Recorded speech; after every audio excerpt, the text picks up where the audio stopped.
स्वागत है मित्रों, आप लोग का नए वर्ष के एक नए क्लास में। आप लोग को नए वर्ष का हार्दिक शुभकामनाएं। आज हम मित्रों शुरू करने जा रहे हैं जो सेकेंड चैप्टर है। सेकेंड चैप्टर बहुपद। फर्स्ट चैप्टर में हम लोग पढ़े थे वास्तविक संख्याओं के बारे में पूरा पढ़े थे और उसको बताए थे कि जो 160 में हम लोग पढ़ना था, इम्पोर्टेंट टॉपिक था, उसको हम बता दिए थे पूरा चैप्टर में 160 के वीडियो में। तो आज भी हम 160 की तरह सेकेंड चैप्टर के पूरे टॉपिक को डिस्कशन करेंगे। केवल उसमें जो फैक्ट है, इम्पोर्टेंट फैक्ट, उसके बारे में विशेष ध्यान करेंगे। फिर उसके बाद जो सवाल है उसको भी देखेंगे नेक्स्ट क्लास में। तो चलिए आज का क्लास स्टार्ट करते हैं। तो देखिए मित्रों, हम लोग को इसमें पढ़ना क्या है, पढ़ना है जो इम्पोर्टेंट टॉपिक है चर अचर के बारे में, बीजीय व्यंजक क्या होता है, बहुपद क्या होता है और बहुपद का मानक रूप क्या होते हैं, फिर बहुपद का प्राप्त, फिर प्रकार भी, उसके बाद इसके ग्राफ पे जब कट करते हैं तो शून्यकों की संख्या कितनी होती है, फिर द्विघात बहुपद क्या होता है, द्विघात बहुपद के बाद हम लोग को पढ़ेंगे शून्यकों और गुणांकों के बीच में संबंध क्या होते हैं, फिर त्रिघात बहुपद है, फिर त्रिघात बहुपद के बीच में शून्यकों और गुणांकों के बीच में संबंध क्या होता है, इसके बारे में हम लोग पढ़ेंगे। तो चलिए मित्र स्टार्ट करते हैं। तो देखिए मित्र, पहला क्या है, चर। चर चर को क्या कहते हैं, वेरिएबल। वेरिएबल तो देखिए वेरिएबल इससे पहले भी आप लोग पढ़ चुके हैं। चर क्या होता है, जिसका मान परिस्थितियों के अनुसार बदला जा सकता है, उसे हम क्या कहते हैं, चर कहते हैं।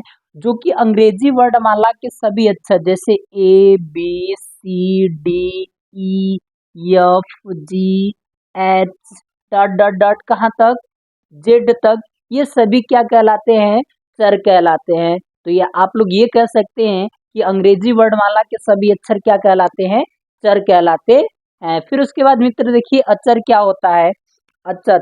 अचर तो देखिए अचर क्या होता है, अचर को कहते हैं कांस्टेंट। कांस्टेंट तो देखिए अचर क्या होता है, जिसका मान कोई भी परिस्थिति हो, उसका मान सदैव फिक्स है तो फिक्स ही रहेगा, वो अपनी स्थिति से नहीं बदलेगा, तो उसको हम क्या कहेंगे, अचर कहेंगे। या फिर ये कह सकते हैं कि गिनती के गिने जाने वाले सभी संख्या, यानी क्या होगा, 1 2 3 4 5 6, फिर डॉट डॉट डॉट, यहाँ से गिने जाने वाले सभी संख्याएं वो क्या कहलाते हैं, अचर कहलाते हैं। तो चर समझ में आया क्या होता है, अंग्रेजी वर्णमाला के सभी अक्षर क्या कहलाते हैं, चर। अचर गिनती के गिने जाने वाले सभी संख्याएं क्या कहलाते हैं, अचर कहलाते हैं। अब देखिए बीजीय व्यंजक क्या होता है। पहले बीजीय व्यंजक जानने से पहले आप लोग समझ जाइए कि क्या होता है बीजगणितीय संक्रियाएं। बीजगणितीय बीजगणितीय संक्रियाएं तो देखिए बीजगणितीय संक्रियाएं क्या होता है, बीजगणितीय संक्रियाएं तो बीजगणितीय संक्रिया के अंतर्गत मुख्य रूप से हम लोग क्या करते हैं, प्लस माइनस गुणा और भाग, यानी संक्रिया क्या करते हैं, मुख्य रूप से प्लस करते हैं, जोड़ते हैं और घटाते हैं, गुणा करते हैं और भाग करते हैं। तो इसको हम क्या कहते हैं, बीजगणितीय संक्रिया कहते हैं। अब बीजीय व्यंजक क्या होता है, बीजीय व्यंजक क्या होता है, तो देखिए बीजीय व्यंजक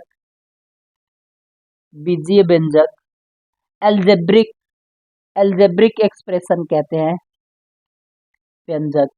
तो जो बीजीय व्यंजक होता है उसको हम क्या कहते हैं, चर अचर और बीजगणितीय संक्रियाओं से मिलकर जो पद बने या व्यंजक बने उसी को हम क्या कहते हैं, बीजीय व्यंजक। जैसे एग्जाम्पल के तौर में देख लीजिए, एग्जाम्पल के तौर पर चर अचर को आपस में क्या कर देना है, मिला दे रहे हैं।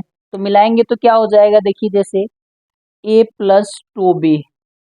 तो देखिए a क्या है, चर है, 2 क्या है, अचर, प्लस क्या है, बीजगणितीय संक्रिया। तो इन सब को मिला के जो बनता है उसी को हम क्या कहते हैं, बीजीय व्यंजक। तो आप कह सकते हैं कि बीजगणितीय संक्रिया क्या होती है, प्लस माइनस गुणा भाग होती है, और बीजीय व्यंजक क्या होता है, चर तथा अचर और बीजगणितीय संक्रियाओं से मिलकर जो व्यंजक बनता है उसी को हम क्या कहते हैं, बीजीय व्यंजक कहते हैं। फॉर एग्जाम्पल पे और भी ले सकते हैं, x + 3y ले सकते हैं, फिर उसके बाद 2x + 5y ले सकते हैं, ax + by + c के रूप में जितना भी पद होंगे वो भी ले सकते हैं। ये सभी किसके अंतर्गत आते हैं, बीजीय व्यंजक के अंतर्गत आते हैं। फिर आगे देखिए क्या होगा दोस्तों,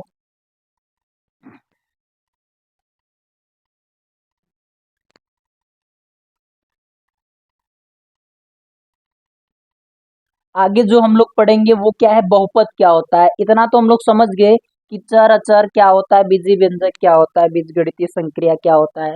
अगला जो हेडिंग है वो क्या है, बहुपद, जो कि हम लोग को दिया है, यहाँ लिखा गया है, और यही हमारा क्या है, पार्ट है। और इसको बहुपद को इंग्लिश में क्या कहते हैं, पॉलिनोमियल कहते हैं। क्या कहते हैं, पॉलिनोमियल।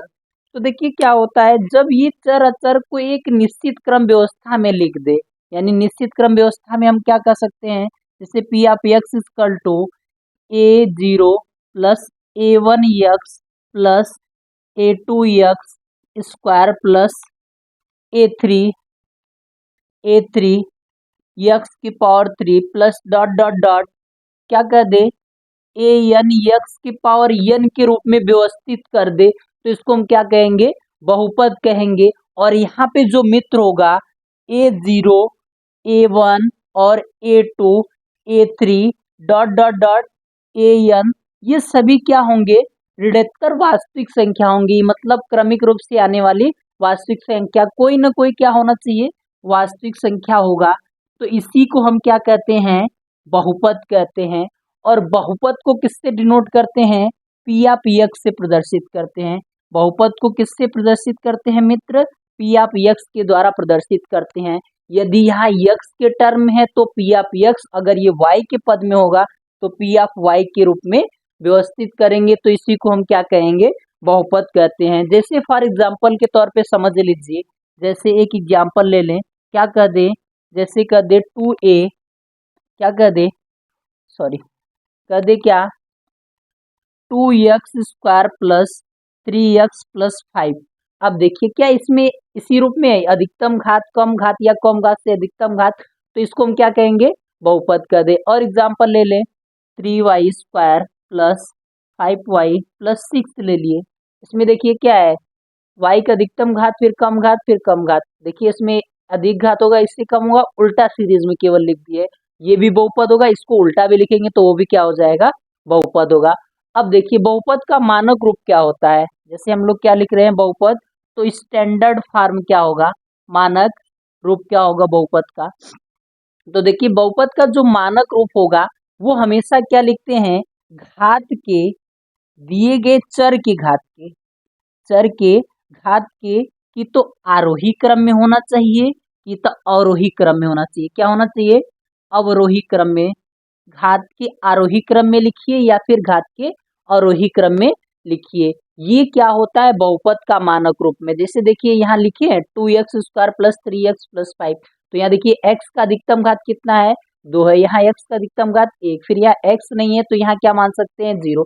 तो अधिकतम घात से कम घात के रूप में लिखे, या फिर इसी का उल्टा कर दीजिए, पहले क्या लिख लीजिए, 5 लिख लीजिए, फिर 3x लिख दीजिए, फिर उसके बाद 2x स्क्वायर। तो यहाँ देखिए 0 घात 1 घात फिर उसके बाद 2 घात, यहाँ देखिए x की पावर मैक्सिमम पावर कितना है, 2, तो अधिकतम घात 2 हो जाएगा। तो ये आपका क्या हो जाएगा, बहुपद का मानक रूप में होता है। और ये भी ध्यान दीजिए कि जो बहुपद का घात होता है, यानी कह सकते हैं कि कब वह स्थिति होगा, बहुपद नहीं होगा, बहुपद नहीं होगा, तो वह भी एक स्थिति होता है, नहीं होगा, यानी जब इसके घात में क्या होना चाहिए, ऋणात्मक संख्या होना चाहिए, ऋणात्मक संख्या होना चाहिए, और या फिर क्या हो जाए, पूर्णांक न हो, धनात्मक पूर्णांक न हो, क्या हो, धनात्मक पूर्णांक न हो, यानी कहने का अर्थ ऋणात्मक पूर्णांक होना चाहिए, या फिर कोई संख्या बटे के रूप में दे दिया जाए, जैसे 1/2 1/3, तब वह स्थिति में यह क्या होगा, बहुपद नहीं होगा। जैसे हम लिख दे क्या, x की पावर 1/2, तब यह स्थिति में यह बहुपद नहीं होगा। इस बात को विशेष ध्यान दीजिएगा। बहुपद कब नहीं होता है, जब उसके घात में ऋणात्मक हो जाए, और वो भी क्या होना चाहिए, घात में, जैसे x की पावर -1 लिख दिए, तो यह स्थिति में यह बहुपद नहीं होगा। कब होना चाहिए, ऊपर होना चाहिए, न कि नीचे होना चाहिए। जैसे 1/x की पावर -1 लिख दिए, तो ये ऊपर जाएगा तो x की पावर 1 हो जाएगा, तब यह स्थिति में क्या हो जाएगा, बहुपद हो जाएगा। लेकिन जब यहाँ पावर में -1 रहेगा तो नीचे जाएगा, अपान में हो जाएगा, तो उस स्थिति में बहुपद नहीं होगा। यही क्या होता है, बहुपद का मानक रूप होता है। फॉर एग्जाम्पल एक हम ले लिए, इसी प्रकार बहुत से एग्जाम्पल ले सकते हैं। जैसे देख लीजिए क्या ले ले, 2x की power 4 plus 4x cube plus 6x plus 3, यहाँ लिख लिए। ये भी क्या हो जाएगा, मानक रूप हो जाएगा। हालांकि देखिए 3 के बाद 2 घात नहीं है इसलिए इसमें नहीं लिखेंगे, लेकिन उससे कम घात है ना, तो क्या हो जाएगा, घात के हम क्या लिखेंगे, कि तो डिसेंडिंग आर्डर लिखे कि तो असेंडिंग आर्डर, इन दोनों आर्डरों में से कोई एक आर्डर लिखा जाता है, तो वही रूप क्या हो जाता है, मानक रूप हो जाता है। अब देखिए दोस्तों, अब बहुपद के प्रकार के बारे में पढ़ेंगे। बहुपद के प्रकार, जो बहुपद होते हैं वो कितने प्रकार के होते हैं और वो कौन कौन से हैं, उसके बारे में हम लोग समझ लेते हैं। तो देखिए बहुपद का प्रकार, तो बहुपद का जो घात का प्रकार होता है, उस बहुपद का जो प्रकार होता है उसको दो प्रकार से डिवाइड किया गया है। बहुपद के जो प्रकार होते हैं वो कितने पार्ट से डिवाइड किया गया है, दो पार्ट से। पहला क्या होता है, पहला जो होता है मित्र, वो क्या होता है, पद के आधार पे, अकॉर्डिंग टू टर्म, पद के आधार पे, पद के आधार पे दोस्तों। और सेकेंड जो होता है वो क्या होता है, घात के आधार पे, घात के आधार पे क्या होता है दोस्तों, घात के आधार पे, अकॉर्डिंग टू पावर, क्या कर सकते हैं, according to term and according to power. अब देखिए पद के आधार पे कौन सा बहुपद होता है, पहला, पहला जो होगा एक घातीय बहुपद या एक पदी बहुपद कह दीजिए, सॉरी एक पदी बहुपद, क्या कहेंगे मित्र, एक पदीय बहुपद, एक पदी बहुपद। फिर उसके बाद क्या हो जाएगा, सेकेंड द्विपदी बहुपद, द्विपदी बहुपद। फिर उसके बाद क्या कर देंगे, त्रिपदी बहुपद, त्रिपदी बहुपद। इसी प्रकार क्या हो जाएगा, चतुर्थ पदी, पंचम पदी, षष्ठपदी, लेकिन विशेष रूप से एक पदी, द्विपदी और त्रिपदी बहुपद होगा। फिर उसके बाद आगे देख लीजिए, घात के आधार पे क्या होगा, पहला रैखिक बहुपद, क्या होगा मित्र, रैखिक बहुपद, घात के आधार पे रैखिक बहुपद। फिर उसके बाद दूसरा क्या होगा मित्र, द्विघात बहुपद, द्विघात बहुपद, बहुपद। फिर उसके बाद तीसरा त्रिघात बहुपद, त्रिघात बहुपद।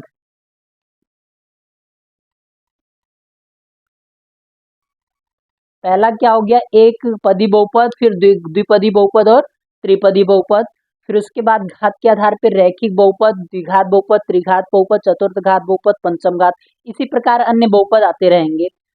अब देखिए जो रैखिक बहुपद होता है वो क्या होता है, रैखिक बहुपद, तो वह नहीं सॉरी, एक पदी बहुपद, तो एक पदी बहुपद क्या होगा, इससे नाम से ही स्पष्ट हो रहा है कि एक पदी बहुपद यानी वह बहुपद जिसमें केवल एक पद हो, क्या हो, जिसमें केवल क्या होगा दोस्त, एक पद होगा, उसी को हम क्या कहेंगे, एक पदी बहुपद कहेंगे। फॉर एग्जाम्पल के तौर पे समझ लीजिए, जैसे x लिख लीजिए, y लिख लीजिए या 2x ले लीजिए, इसमें देखिए केवल एक ही पद है x y 2x, तो इसे कौन सा बहुपद कहेंगे, एक पदी बहुपद कहेंगे। फिर द्विघात बहुपद, वह बहुपद जिसमें क्या होगा, पदों की संख्या कितनी होगी, दो हो जाए, वह बहुपद जिसमें क्या हो जाए, पदों की संख्या कितना हो जाए, दो हो जाए, तो उसको हम क्या कहेंगे, द्विघात बहुपद कहेंगे। जैसे फॉर एग्जाम्पल समझ लीजिए, x प्लस वाई लिख लीजिए, 2x प्लस 3y, ये सभी किस प्रकार के बहुपद है, द्विपदी बहुपद है। फिर उसके बाद त्रिपदी बहुपद क्या होगा, वह बहुपद जिसमें पदों की संख्या कितनी हो जाए, तीन हो जाए, पदों की संख्या क्या हो जाए दोस्तों, पदों की संख्या तीन हो जाए, तो उसको हम क्या कहेंगे, त्रिपदी बहुपद कहेंगे। अब त्रिपदी बहुपद का जैसे एग्जाम्पल, त्रिपदी बहुपद का एग्जाम्पल जैसे हम लिख ले क्या, x plus Y plus Z, तो x एक पद हो गया, y दूसर का पद हो गया और z तीसर का पद हो गया, तो इसे कौन सा बहुपद कहेंगे, त्रिपदी बहुपद कहेंगे। और सेकेंड एग्जाम्पल ले लीजिए, जैसे 2a नहीं 3a plus 5b plus 6z, इसमें देखिए भी पदों की संख्या कितनी है, एक दो तीन, यानी 2a एक पद, फिर उसके बाद 5b दूसर का पद, 6z क्या हो जाएगा, तीसरा पद, तो इसे कौन सा बहुपद कहेंगे, त्रिपदी बहुपद कहेंगे। अब देखिए घात के आधार पे बहुपद क्या हो जाएगा, रैखिक बहुपद, जिसे क्या कहते हैं, लीनियर पॉलिनोमियल। तो लीनियर पॉलिनोमियल किसे कहते हैं, इसमें देखिए घात कर रहा है, तो वह बहुपद जिसमें घात कितना होना चाहिए, एक होगा, तो उसे क्या कहेंगे, रैखिक बहुपद कहेंगे। और द्विघात बहुपद किसे कहेंगे, जिसमें घात कितना होगा, दो हो जाएगा, उसको हम क्या कहेंगे, द्विघात, यानी वो बहुपद जिसमें चर का अधिकतम घात, ये भी ध्यान दीजिएगा, घात किसका होना चाहिए, चर का होना चाहिए, न कि अचर का होना चाहिए। तो वह बहुपद जिसमें चर का अधिकतम घात 1 होगा उसको हम क्या कहेंगे, रैखिक बहुपद। वह बहुपद जिसमें चर का अधिकतम घात 2 होगा उसको हम क्या कहेंगे, द्विघात बहुपद। वह बहुपद जिसमें चर का अधिकतम घात कितना हो जाएगा, 3 हो जाएगा, तो उसको हम क्या कहेंगे, त्रिघात बहुपद कहते हैं। अब देखिए जो रैखिक बहुपद है, वो रैखिक बहुपद रैखिक बहुपद होता है, वो मानक रूप क्या होता है, P of X equal to A X plus B के रूप में होता है। और जो द्विघात बहुपद होता है उसका मानक रूप होता है P X equal to A X square plus B X plus C के रूप में होता है। और जो त्रिघात बहुपद होता है उसका मानक रूप क्या होता है, A X cube plus B X square plus C X plus D होता है। अब यहाँ देखिए रैखिक बहुपद में क्या होता है, ए की वैल्यू कभी भी 0 के बराबर नहीं हो सकता। क्यों, क्योंकि अगर ये 0 हो जाएगा तो ये पूरा हो जाएगा, क्या बचेगा, कांस्टेंट। तो कांस्टेंट क्या हो जाएगा, रैखिक बहुपद नहीं होगा। फिर द्विघात बहुपद में क्या हो जाएगा, यहाँ भी ए की वैल्यू 0 के बराबर नहीं होगा। क्यों, क्योंकि ये 0 हो जाएगा तो यहाँ बी एक्स प्लस सी बचेगा। तो बी एक्स में देखिए एक्स का अधिकतम घात 1 है, तो यहाँ क्या होना चाहिए, अधिकतम घात 2 होना चाहिए। तो उसको हम क्या कहते हैं, द्विघात बहुपद। तो यहाँ 0 हो जाएगा तो इस स्थिति में बी एक्स प्लस सी बचेगा, तो ये क्या हो जाएगा, द्विघात बहुपद नहीं होगा। फिर उसके बाद त्रिघात बहुपद में यहाँ भी ए की वैल्यू 0 के बराबर नहीं हो सकता। क्यों, क्योंकि अगर ये 0 हो गया तो B X square plus C X plus D बचेगा। तो यहाँ देखिए एक्स का मैक्सिमम पावर 2 हो जाएगा, तो उस स्थिति में त्रिघात बहुपद न होकर क्या हो जाएगा, द्विघात बहुपद हो जाएगा। इसमें एक एक एग्जाम्पल ले ले, तो एग्जाम्पल क्या हो जाएगा, 2x+3 ले लीजिए। तो ये किस प्रकार का बहुपद हो जाएगा, रैखिक बहुपद। क्यों, क्योंकि ये देखिए x का अधिकतम पावर कितना है, 1 है, तो ये क्या हो जाएगा, रैखिक बहुपद। फिर उसके बाद द्विघात बहुपद में एक एग्जाम्पल ले लीजिए, 5x² प्लस 6x प्लस 9। यहाँ x का अधिकतम पावर देखिए 2 है, यहाँ x का अधिकतम पावर 1 है, इसलिए किस प्रकार का बहुपद हो जाएगा, द्विघात बहुपद। त्रिघात बहुपद का एक एग्जाम्पल ले लीजिए, 3x³ plus 6x² plus 9x plus 8 ले लीजिए। तो यहाँ देखिए x का अधिकतम पावर कितना है, 3, यानी चर का अधिकतम पावर 3 है, यहाँ 2 है, यहाँ 1 है, तो अधिकतम पावर 3 है। तो ये किस प्रकार का बहुपद हो जाएगा, त्रिघात बहुपद हो जाएगा। इसी प्रकार बहुत सारा एग्जाम्पल है, लेकिन हम लोग कॉन्सेप्ट समझ रहे हैं तो एक एक एग्जाम्पल लेकर आगे की ओर चल रहे हैं। ये तो हम लोग पढ़ लिए क्या होता है बहुपद के प्रकार। और इसी में देखिए एक और आता है शून्य बहुपद। क्या होता है, शून्य बहुपद। तो शून्य बहुपद क्या होगा, वह बहुपद जिसमें क्या होगा, सभी पद का गुणांक क्या होना चाहिए, 0 हो जाए, तो उसको हम क्या कहते हैं, शून्य बहुपद कहते हैं। क्या कहेंगे दोस्तों, शून्य बहुपद कहेंगे।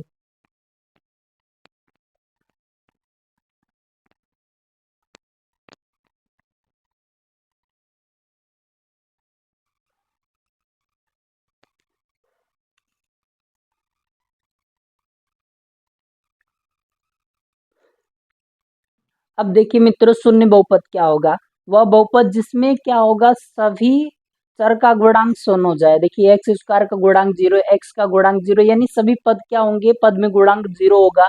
तो इसी को जब गुणा करेंगे तो 0 ही आ जाएगा, तो इसे हम क्या कहेंगे, शून्य बहुपद कहते हैं। अब हम लोग समझ गए कि बहुपद के प्रकार कौन कौन से होते हैं।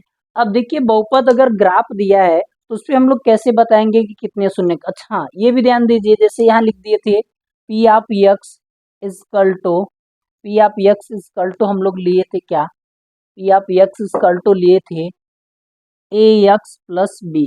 यहाँ देखिए एक्स है, तो यहाँ जो एक्स का मान होगा उसे हम क्या कहते हैं, बहुपद का शून्य कहते हैं। जैसे A X square plus B X plus C, ये तो मानक रूप हो गया। और यहाँ यक्स का जो मान आएगा उसे हम क्या कहते हैं, बहुपद का शून्य कहते हैं।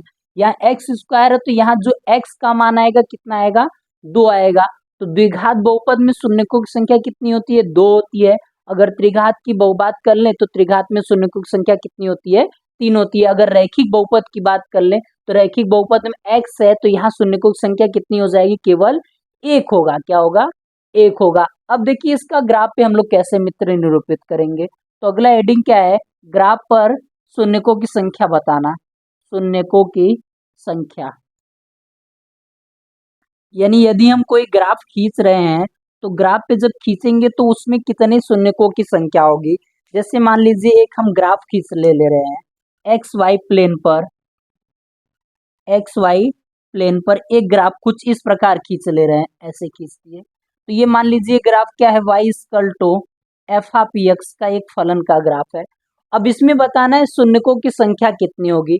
तो देखिए ग्राफ जो होगा ये यक्स हो जाएगा इधर, एक्स डैश, ये क्या होता है वाई, और ये वाई डैश होगा। जो ये ग्राफ यक्स अक्ष पर जितने बिंदुओं पर काटती है, तो देखिए कौन कौन बिंदु पे काट रही है, यहाँ काट रही है, एक यहाँ काट रही है और यहाँ काट रही है, 3 बिंदु पर काट रही है। मान लीजिए ए बिंदु पे काट रही है, बी बिंदु पे, और 3 बिंदु सी बिंदु पे काट रही है। इस स्थिति में जो शून्यकों की संख्या होगी, ग्राफ में जो फलन दिया है उसके शून्यकों की संख्या जो होगी वो कितना होगा दोस्तों, शून्यकों की संख्या हमारा 3 होगा। यानी ग्राफ x अक्ष पर जितने बिंदुओं को टच करेगी उतने ही शून्यकों की संख्या हो जाएगी। कभी कभी ये भी पूछ लेता है, तो इसलिए हम सोचे कि बता दिया जाए। तो ये भी ध्यान दीजिएगा कि x अक्ष पे जितने बिंदु पर कट करेगा उतने ही शून्यकों की संख्या होगी। जैसे यह खींच दिए, यहाँ बताइए, तो यहाँ देखिए कितने बिंदु पर टच कर रहा है ये ग्राफ। तो एक बिंदु यहाँ हो गया, 2 बिंदु यहाँ, 3 बिंदु, 4 और 5, यानी शून्यकों की संख्या कितनी हो जाएगी, 5 हो जाएगी। इस स्थिति में शून्यकों की संख्या कितनी हो जाएगी, 5 हो जाएगी। अच्छा बताइए इसका ग्राफ में क्या होगा, शून्यकों की संख्या। अब देखिए यह ग्राफ खींच रहे हैं तो केवल एक्स अक्ष पर किसी एक बिंदु पर टच कर रहा है, यानी यहाँ देखिए एक बिंदु पर टच कर रहा है, अतः शून्यकों की संख्या कितनी हो जाएगी, 1।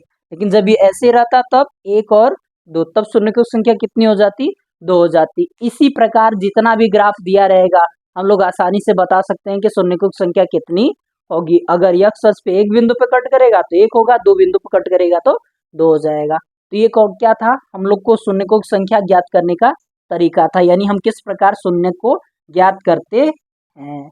फिर अब देखिए जो इस पे ज्यादातर पूछा गया है, क्या होगा, द्विघात बहुपद, वो क्या है, और द्विघात बहुपद में शून्यकों और गुणांकों के बीच में संबंध क्या होता है, इसके बारे में हम लोग पढ़ेंगे।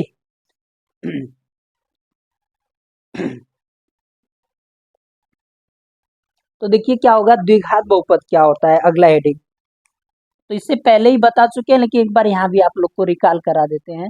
द्विघात बहुपद, जिसको हम क्या कहते हैं, बहुपद।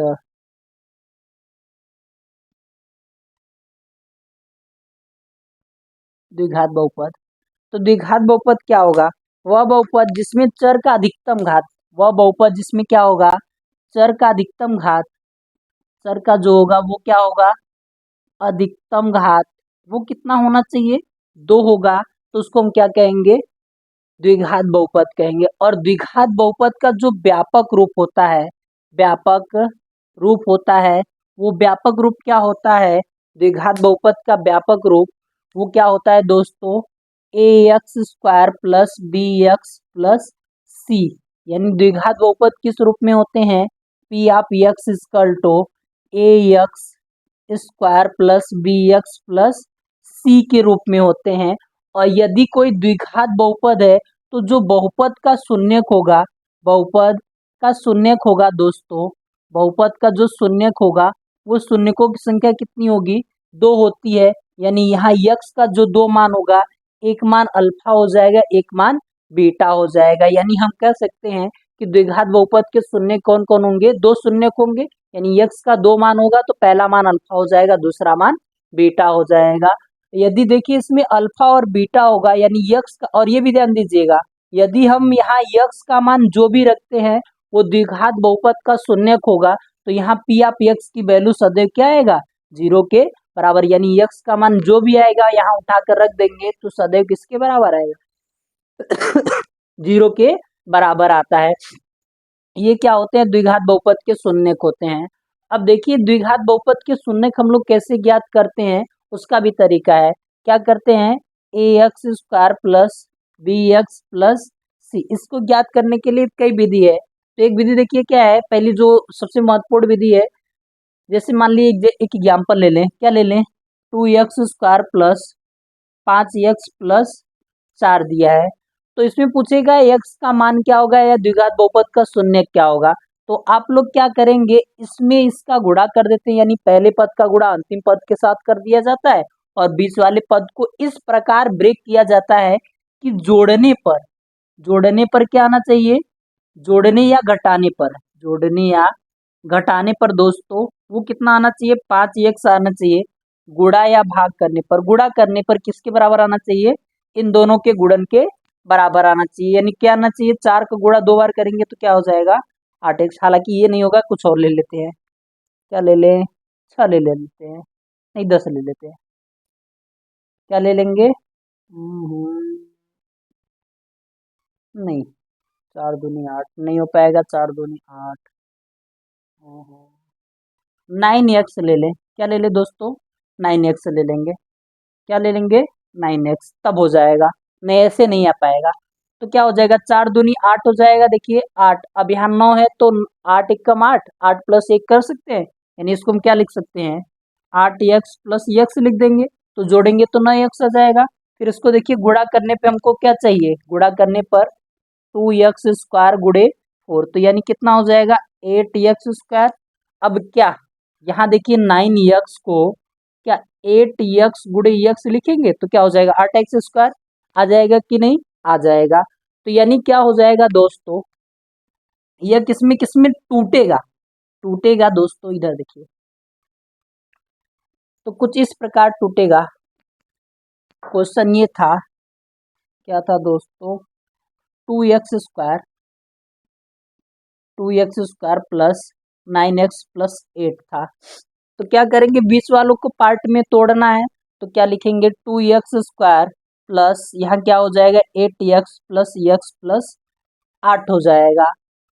अब इसमें से क्या करते हैं, कॉमन लेते हैं। तो देखिए क्या कॉमन है, 2 का गुणन यहाँ भी, 2 का गुणन यहाँ नहीं, 2 बाहर निकल जाएगा, x² में x, यहाँ क्या बचेगा x प्लस 4 दूनी 8, 4 बाहर निकल जाएगा।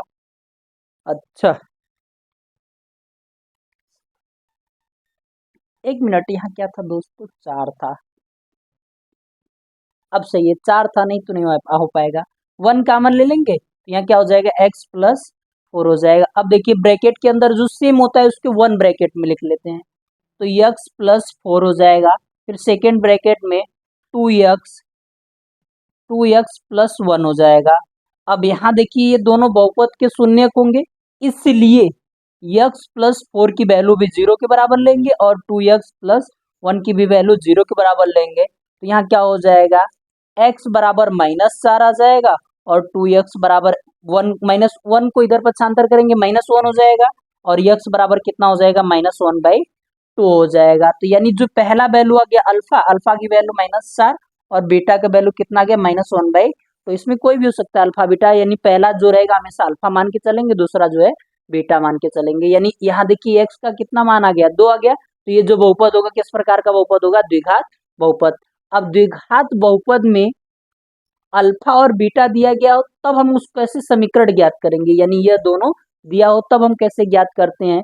तो वो सूत्र क्या होता है, P of X equal to, यानी द्विघात बहुपद में शून्य दिए हो अल्फा बीटा, तो हम कैसे ज्ञात करेंगे, P of X equal to के ब्रैकेट में के ब्रैकेट में के ब्रैकेट में x² minus alpha plus beta into X plus क्या होता है अल्फा इंटू बीटा। अगर के का मान कुछ नहीं कहा है तो हमेशा किसके बराबर, 1 के बराबर होता है, और के कांस्टेंट के बराबर होता है। अगर मान लीजिए गुणांक होता है तो हटा देते हैं या फिर लगा देते हैं उसकी स्थिति के अनुसार। यहाँ कुछ नहीं दिया है तो वहाँ क्या हो जाएगा, हमेशा 1 होगा। अब यही वैल्यू उठा के अल्फा और बीटा का रख देंगे तो ये हमको मिल जाएगा क्या, द्विघात बहुपद मिल जाएगा। तो ये कौन सी प्रक्रिया, हम लोग कैसे शून्य ज्ञात करते हैं, शून्य से समीकरण। चलिए रख के देख लीजिए, अल्फा की वैल्यू कितना है माइनस, तो यहाँ देखिए क्या हो जाएगा, के की वैल्यू 1, x² माइनस अल्फा की जो वैल्यू है, अल्फा की वैल्यू कितना है -4, तो यहाँ क्या रखेंगे दोस्तों -4। फिर उसके बाद -1/2 हो जाएगा, -4 और -1/2 हो जाएगा। फिर क्या हो जाएगा इंटू एक्स, फिर प्लस अल्फा की वैल्यू -4 और गुड़े बीटा की वैल्यू -1/2 हो जाएगा, 1/2 हो जाएगा। फिर उसके बाद देखिए क्या हो जाएगा दोस्तों,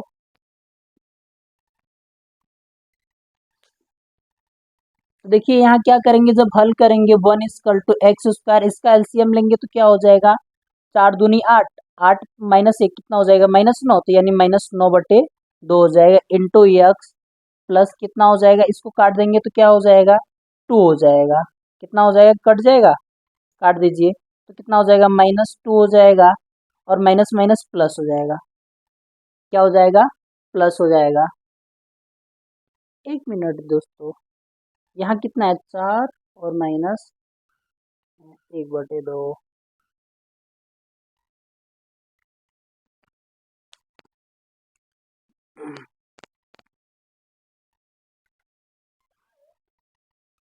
तो देखिए दोस्तों, अब क्या करेंगे, इस सब का एलसीएम ले लेंगे। तो एलसीएम पहले गुणा कर लेते हैं। तो x square minus minus plus कितना हो जाएगा 9x/2 प्लस 2 हो जाएगा। अब इसको दो को क्या करेंगे, सब में से एलसीएम ले लेते हैं। एलसीएम जब लेंगे तो क्या हो जाएगा 2x² प्लस 9x प्लस कितना हो जाएगा 4/2 हो जाएगा। अब इसमें जितना भी कांस्टेंट होता है उसको बाहर निकाल देते हैं और उधर पी आप एक्स से भेज देंगे तो उसका वैल्यू हट जाता है। तो यहाँ 1/2 बाहर निकल जाएगा, 2x² प्लस 9x प्लस 4 हो जाएगा। हालांकि ये भी लिख देंगे तो सही हो जाएगा और 1/2 उधर जाएगा तो हट जाएगा। तो इस स्थिति में जो बहुपद मिलेगा 2x² प्लस 9x प्लस 4, और यही क्या हो जाएगा द्विघात बहुपद होगा, जो कि हम पहले द्विघात बहुपद लिए थे उसी के बराबर हो जाएगा।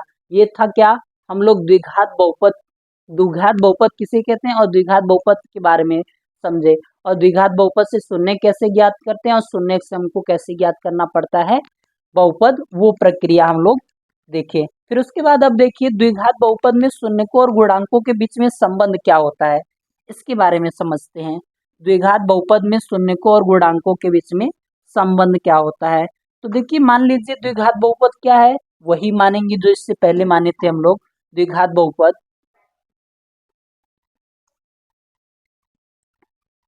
तो देखिए क्या होगा दोस्तों,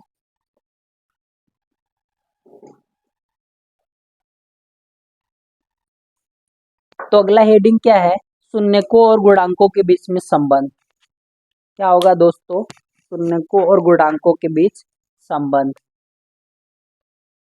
अगला हेडिंग शून्यकों और गुणांकों के बीच संबंध। गुणांकों के बीच संबंध,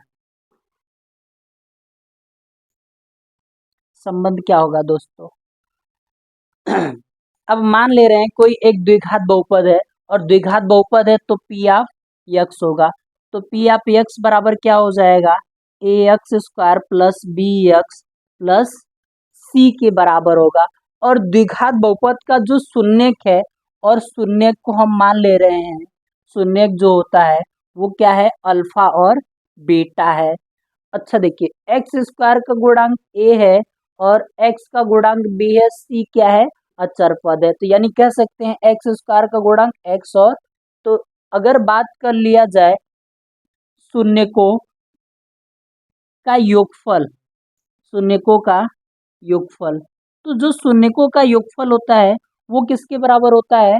अच्छा देखिए शून्य क्या है अल्फा और बीटा, तो यानी क्या कर सकते हैं अल्फा प्लस बीटा, और ये किसके बराबर होता है -b/a के बराबर होता है। यानी शून्यकों का योगफल किसके बराबर -b/a। अब यहाँ देखिए b क्या है दोस्तों, x का गुणांक, यानी क्या लिख सकते हैं x का गुणांक और बटे बटे क्या हो जाएगा, ये क्या है x² का गुणांक, ये भी लिख सकते हैं x² का गुणांक। तो यानी हम कह सकते हैं कि शून्यकों का योगफल किसके बराबर होता है -x का गुणांक बटे x² के गुणांक के बराबर होता है। फिर बात कर लिया जाए शून्यकों का गुणनफल, शून्यकों का गुणनफल, तो शून्यकों का जो गुणनफल होता है वो किसके बराबर होता है। तो देखिए पहले शून्य क्या है अल्फा और बीटा, तो क्या हो जाएगा अल्फा इंटू बीटा, ये किसके बराबर होता है दोस्तों c/a के बराबर होता है। अब शून्य कौन कौन से हैं, अरे सॉरी c क्या है, c आप लोग का अचर पद है, c क्या है अचर पद है, और a क्या है x² का गुणांक है। तो यानी हम कह सकते हैं कि शून्यकों का गुणनफल बराबर किसके होगा अचर पद बटे x² के गुणांक। अगर इसको नहीं समझ में आया तो इसे समझ लीजिए, अल्फा प्लस बीटा किसके बराबर -b/a के बराबर, अल्फा इंटू बीटा किसके बराबर c/a के बराबर होता है। यही क्या होता है दोस्तों शून्यकों और गुणांकों के बीच में संबंध होता है। और जहाँ पे अल्फा बीटा क्या है शून्यक है, a b c जो है वो क्या है गुणांक, किसके गुणांक है x² का गुणांक a है और x का गुणांक b है और c क्या है अचर पद है। तो हम लोग जान गए क्या होता है सूत्र क्या होता है, और इस पे भी बहुत सारा सवाल है। पूरा एक्सरसाइज का, लेकिन हम लोग रिवीजन के तौर पे पढ़ रहे हैं तो रिवीजन पूरा कॉन्सेप्ट करा दे रहे हैं। फिर आगे देखिए त्रिघात बहुपद क्या होगा।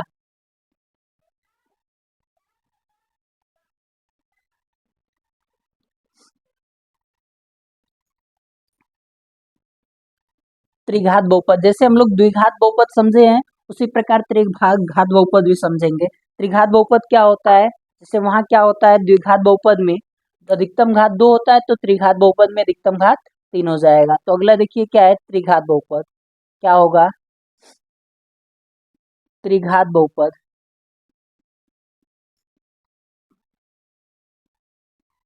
त्रिघात बहुपद, अब देखिए त्रिघात बहुपद क्या होता है, वह बहुपद जिसमें चर का अधिकतम घात कितना होना चाहिए, चर का जो अधिकतम घात कितना होना चाहिए, वो अधिकतम घात जो होना चाहिए वो कितना होना चाहिए दोस्तों, 3 होना चाहिए। किसका, चर का अधिकतम घात कितना होना चाहिए, 3 होना चाहिए। तो उसको क्या कहेंगे त्रिघात बहुपद। और त्रिघात बहुपद का जो व्यापक रूप होगा या मानक रूप होता है वो क्या होता है, किस रूप में होता है दोस्तों, A X cube plus B X square plus C X plus D के रूप में होते हैं। और ये की वैल्यू कभी भी 0 के बराबर नहीं होता है। और त्रिघात बहुपद का जो शून्यक होता है वो 3 शून्यक होते हैं।